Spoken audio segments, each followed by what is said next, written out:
நித்யானந்தம்.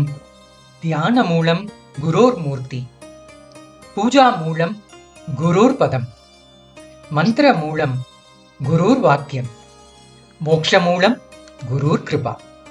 இந்த நான்குமே நம்ம வாழ்க்கையில கிடைக்க பெற்றதுதான் இந்த கைலாச வாச வாழ்க்கை.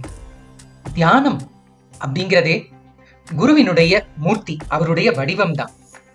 அதை தியானிச்சோம்னாலே போதும், நம்ம வாழ்க்கையில எல்லாமே கிடைக்கும். அதே போல பூஜா மூலம் அப்படிங்கிறது குருவினுடைய பாதத்தில் நம்ம செய்கின்ற பூஜை தான்.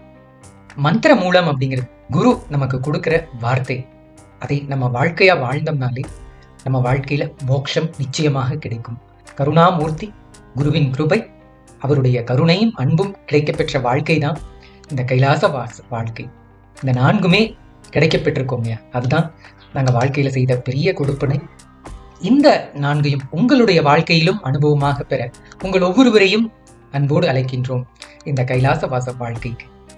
வாருங்கள், பகவான் குருவினுடைய அவருடைய பாதத்திலேயே வாழ்ந்து அவருடைய அன்பும் கருணையும் பெற்று அவருடைய வார்த்தைகளை நம்முடைய வாழ்க்கையாக வாழலாம் கைலாச வாசியாக. நன்றி. நித்யானந்தம்.